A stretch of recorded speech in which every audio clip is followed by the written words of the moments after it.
Muito bem, hora de oração, tempo oportuno na presença do Senhor, em nome de Jesus. Como você está? Como tem passado?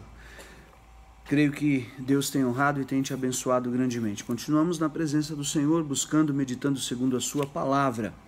E Deus colocou no nosso coração nesses dias de falarmos sobre aprender com os erros e dando uma olhada na história dos reis de Israel.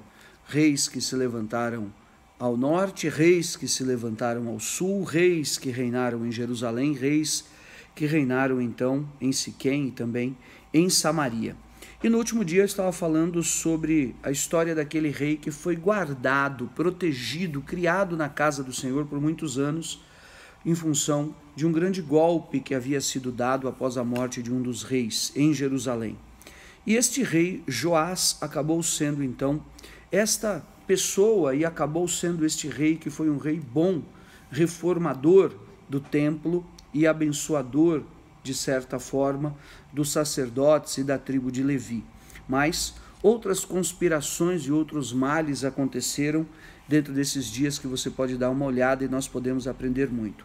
Em outras palavras, desde o reinado de Josafá em Jerusalém ao reinado de Jeú no reino do norte, outros reis ascenderam ao trono em Israel. E a maioria deles, ou se não todos eles no reino do norte, talvez exceção feita a Jeú, caminharam nos pecados de Jeroboão, na idolatria, na rebeldia, nos males realmente que tomaram aqueles reis. E o reino do norte então se tornou extremamente dividido, idólatra e contrário ao mandamento e à vontade do Senhor, muito embora no reino do sul também outros reis haviam se levantado e tantos quantos não observaram claramente aquilo que Deus havia determinado. E chegamos então ao momento muito importante desta história dos reis de Israel, em poucas palavras, e também dos seus erros a serem observados. 2 Reis, no capítulo 13 e o versículo 14, diz assim: Estando Eliseu padecendo da enfermidade de que havia de morrer, Jeoás, rei de Israel, desceu a visitá-lo, chorou sobre ele e disse: meu pai, carros de Israel e seus cavaleiros. Então lhe disse Eliseu: toma um arco e flechas. Ele tomou um arco e flechas. Disse ao rei de Israel: retesa o arco, e ele o fez. Então Eliseu pôs a mão sobre as mãos do rei e disse: abre a janela para o oriente, e ele a abriu. Disse mais Eliseu: atira, e ele atirou. Prosseguiu: flecha da vitória do Senhor, flecha da vitória contra os sírios, porque ferirás os sírios em Afeca até os consumir. O reino de Israel estava dividido, outros reis, a demanda dos anos que se foram passando, foram sendo levantados, e o reino do norte seguia a casa de Jeroboão com seus males, mas ainda assim havia uma preservação da lei de Deus e do temor aos profetas verdadeiros de Deus, a exemplo do profeta Elias, a exemplo antes ainda do profeta Aías, Micaías, depois o profeta Elias, nos dias de Acabe e Jezabel, que foram por completo humilhados e destruídos pelo grande profeta e depois mortos pelo próprio rei Jeú. Muito bem, esta história ela não para por aí. Porque esse temor que havia nos profetas, muito embora no reino do norte tivessem seguido aos caminhos de Jeroboão, fez com que o rei Jeoás, no reino do norte, ele viesse consultar a Eliseu, assim como aqueles grandes profetas, nestes dias também o profeta Eliseu levantado. E a impressão que eu tenho quando eu leio esses textos, sabe, é de uma grande evolução mesmo, dos convívios, da sociedade, da comunicação, da organização geral que havia em tudo. Assim como você, por exemplo, tem essa sensação quando você vai à sua rua antiga, onde você morou, onde você viveu, e você vê as mudanças, e vê o comércio, e vê o crescimento das casas, e vê as gerações que vão se interpondo umas às outras, a gente percebe claramente essa evolução também dentro da própria história de Israel. Mas a palavra de Deus não muda. Em primeiro lugar, passará os céus e a terra, mas as minhas palavras não passarão, diz o Senhor, em nome de Jesus. Portanto, então, passarão os céus e a terra, mas as minhas palavras não hão de passar. E de alguma maneira estes reis, muito embora no reino do norte, pervertidos no seu trono de idolatria, oriundo da divisão do reino desde Jeroboão, eles tinham essa referência no profeta, e assim, este rei, ele vem em procurar o profeta Eliseu. Eliseu estava enfermo, a Bíblia diz inclusive que ele iria perecer, cumprir os seus dias naquela enfermidade, mas Eliseu faz esse ato profético, que simbolizava realmente algo que Deus tinha na guerra, em amor e em preservação a Israel naqueles dias. Eliseu tomou o arco com as flechas, tomou o arco e flecha, e disse ao rei: retesa o arco, colocou as mãos sobre o rei, abençoando aquela flecha que ele iria enviar, disse para que ele então abrisse a janela para o oriente. Ele abre aquela janela, atira aquela flecha e Eliseu declara a palavra. Perceba, uma ação espiritual, a presença daquele rei em autoridade, a presença de Eliseu,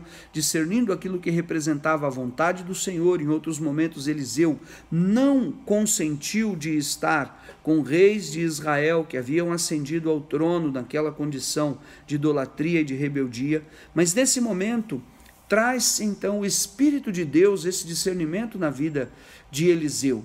E ele abençoa aquela flecha atirada na janela aberta para o oriente, sentido do inimigo, e a abençoa e declara: flecha da vitória do Senhor, flecha da vitória contra os sírios, porque os ferirá em Afeca até os consumir.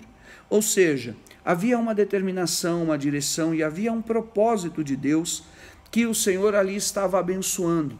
Mas, irmãos, aqui está exatamente uma disposição interior, uma disposição mental, aqui está a necessidade do entendimento e do discernimento de cada um de nós, realmente, diante daquilo que Deus faz, diante da nossa fé, guardados em liberdade na presença do Senhor, para crer no sobrenatural, para crer no impossível.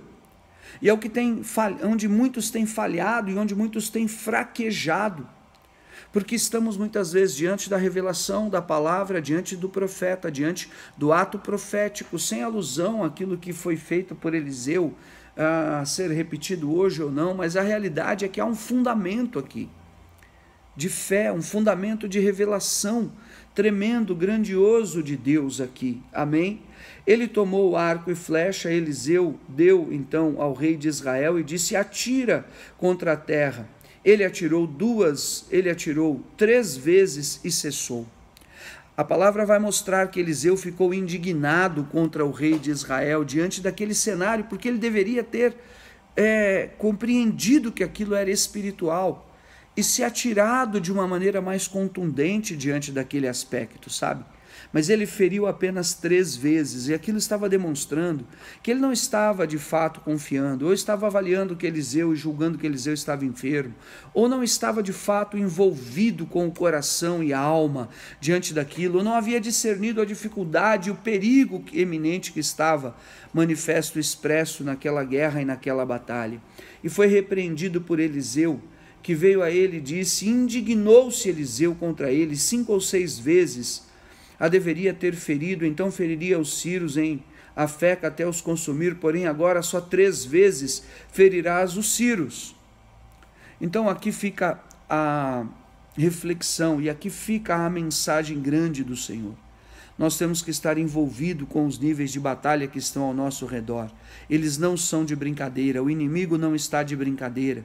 Quando você se envolve com as coisas de Deus, com o jejum, com a oração, com o ministério, com o chamado, com o dom de Deus na tua vida, envolva-se de fato, de corpo, de alma, de espírito, para influenciar aos demais, para levar mais pessoas aos pés da cruz, para contar o teu testemunho, para abrir o teu coração, para não ser aquele que está julgando pastores e obras e ministérios, seja Eliseu que está enfermo ou não, e se de fato fomos levados a ele, ou fomos levados aos pés do Senhor Jesus, ou a pessoas proeminentes que podem trazer palavras sobre a nossa vida, estejamos de fato envolvidos, engajados, para viver aquilo de fato, viver a profecia de fato, porque é isso que vai fazer a diferença em nome de Jesus.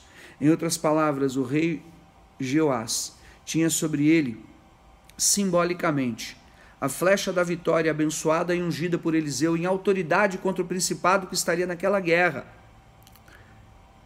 E a voz de Eliseu manifesta e expressa naquela flecha que havia sido atirada, ela iria reverberar naquele campo de batalha.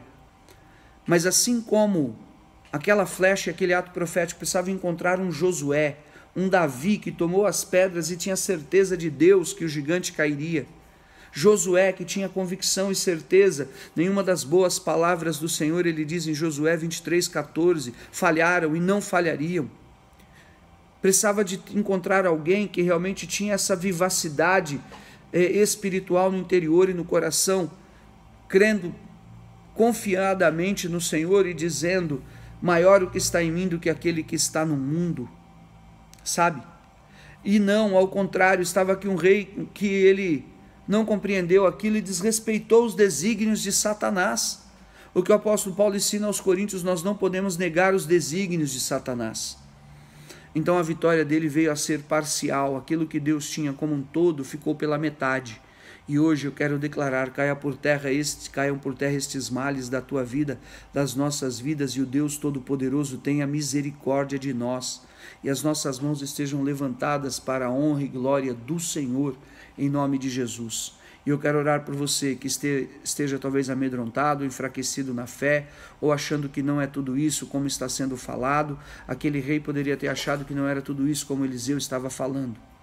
Mas, em nome de Jesus, Deus vai te dar graça para vivificar o teu interior, para avivar a tua fé e para confirmar a obra que Ele tem proposto aos nossos caminhos em nome de Jesus. Pai de amor, levantamos mãos santas no santuário e consagramos as nossas vidas. E eu intercedo e clamo por cada casa, por cada lar, por cada vida, dependente dessa batalha e desta guerra, para declarar hoje flecha da vitória do Senhor sobre a tua vida, para que você tenha vitória e seja incansável, perseverante e renovado em autoridade, em liberdade de seguir, de confiar e em fé, em nome de Jesus. E das estratégias espirituais, dos caminhos que o Senhor te dirigir e onde Ele te levar, você realmente abra o coração e receba, porque aquele que começou a boa obra é fiel para completá-la na tua vida, em nome de Jesus.